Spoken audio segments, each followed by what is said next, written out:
हरे कृष्णा दोस्तों। आज हम पुत्रदा एकादशी की कथा सुनेंगे। एक बार राजा युधिष्ठिर भगवान श्री कृष्ण से कहते हैं कि हे मधुसूदन, कृपया आप मुझे श्रावण शुक्ल पक्ष के एकादशी के बारे में बताइए। तब भगवान श्री कृष्ण कहते हैं कि हे युधिष्ठिर, इस कथा को ध्यानपूर्वक सुनो, क्योंकि इसे सुनने मात्र से वाजपेयी यज्ञ का फल मिलता है। तो भगवान श्री कृष्ण कथा शुरू करते हैं। वे कहते हैं कि द्वापर युग के आरंभ में एक नगरी हुआ करती थी। उस नगरी का नाम था महिष्मति, और इस नगरी में महिजित नामक राजा राज्य करता था। वो था तो पूरा धर्म का पालन करने वाला राजा, लेकिन संतति ना होने की वजह से, यानी कि कुछ पुत्र या पुत्री, कोई संतान न होने की वजह से राजा अत्यंत दुखी था। और इस वजह से वह एक बार अपने सारे मंत्रियों को, प्रतिनिधियों को कहता है कि मैंने कोई भी अधर्म वाला कार्य नहीं किया। मैंने किसी ब्राह्मण या देवताओं का धन भी नहीं छीना है। मैंने सज्जनों के साथ कभी भी दुर्व्यवहार नहीं किया, और यहाँ तक कि अपराधियों को भी अपने पुत्र तथा बंधुओं के भांति दंड दिया है। मैंने आप सभी का, सारी प्रजा का अपने बच्चों के भांति पालन किया है। तो फिर मैं इस समस्या को क्यों छुड़ा नहीं पा रहा हूँ? मुझे संतति क्यों नहीं हो रही है? मुझे कोई संतान क्यों नहीं हो रही है कि इस पाप का फल मुझे भुगतना पड़ रहा है? तो इस बात से राजा अत्यंत चिंतित था और बहुत दुखी था, क्योंकि उसकी वृद्धावस्था समीप आ रही थी। राजा की यह बात सुनकर सभी लोग, मंत्री, प्रतिनिधि, प्रजा, सब लोग दुखी होते हैं और एक वन की ओर प्रस्थान करते हैं। वहाँ पर वे बहुत सारे ऋषि मुनियों को देखते हैं और एक ऐसे मुनिवर्य की तलाश करते हैं जो राजा की समस्या का उपाय बता सके। फिर देखते देखते, ढूंढते ढूंढते वे एक कुटी के समीप आते हैं। वहाँ पे एक महान ऋषि तपस्या कर रहे होते हैं। उनका नाम होता है लोमस ऋषि।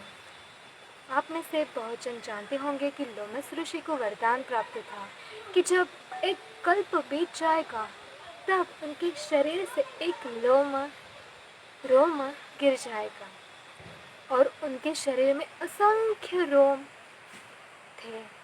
इस वजह से उनको एक दीर्घायु प्राप्त थी। लोमस ऋषि उन सबको देखकर कहते हैं कि आप किस कारण मेरे यहाँ आए हो?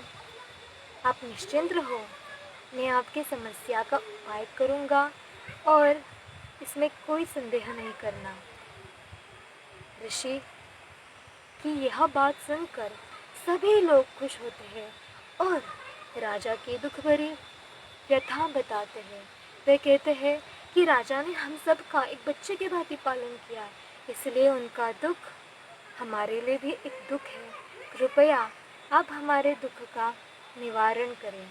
तब लोमस ऋषि ध्यान मग्न हो जाते हैं। राजा का पूरा पुनर्जन्म, मतलब पहले वाले जन्म का सारा वृत्तांत देखते हैं, और ध्यान करते करते उनको पता चल जाता है कि राजा पिछले जन्म में एक निर्धन वैश्य था।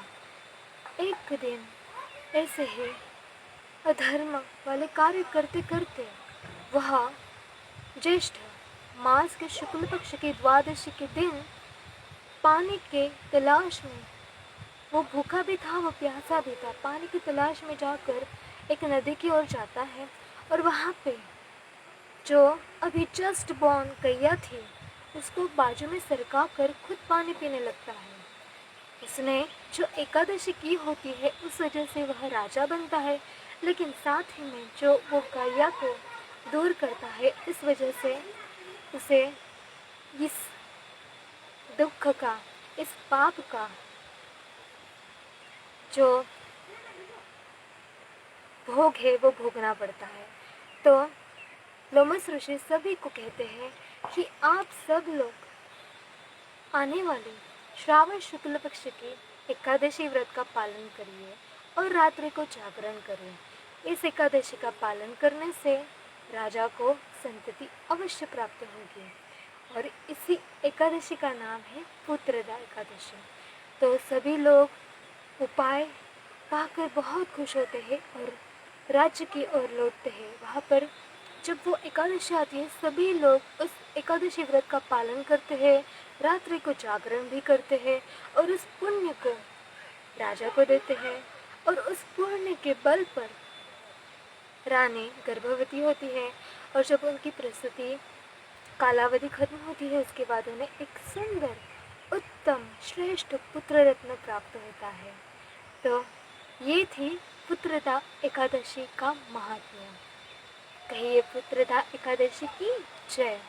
तो मेरी एक दोस्त है, उसकी दीदी की शादी हुई थी और उनको किड्स नहीं हो रहे थे। फिर जब उसने मुझे बताया तब मैंने उसे ऐसे सजेस्ट किया कि एक एकादशी होती है, पुत्रदा एकादशी है। इस एकादशी का महात्म्य ही है कि इसे पालन करने से संतान होती है। तो तुम अपनी दीदी को भी कहो। दीदी उसकी ड्यूटी नहीं थी तो दीदी नहीं जानती थी, तो उसने दीदी को बताया और उनको एक संतान प्राप्त भी हुई कुछ कपल ऑफ ईयर्स में। एकदम उनको एक बहुत ही सुंदर कन्या रत्न प्राप्त हुआ और मैं बहुत खुश थी कि मेरी फ्रेंड भी मासी बन गई है। तो ये एकादशी बहुत ही विशेष है। अगर मतलब हम अभी आजकल देखते हैं कि बहुत सारे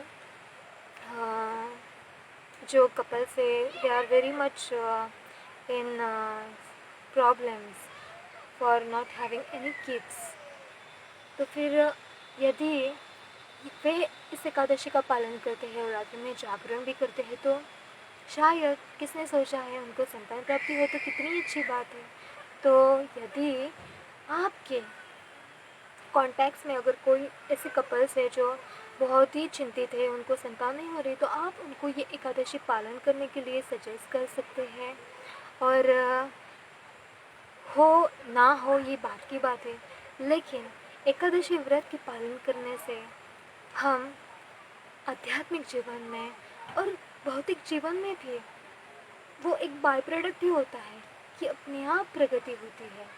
हमें भगवान के चरणों प्रति एक स्नेह प्राप्त होता है, हम भगवान के प्रिय बन जाते हैं और हम जीवन में बहुत आगे बढ़ते हैं।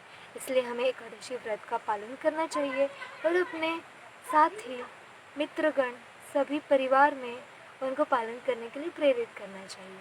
तो ठीक है, आज के लिए इतना ही। कहिए पुत्रदा एकादशी की जय। वो इस साल पुत्रदा एकादशी आ रही है 30 जुलाई को। तो इस एकादशी को पालन करना बिल्कुल भी ना भूलना और ज़्यादा से ज़्यादा हरि नाम लेना। ठीक है, thank you for watching. Hare Krishna.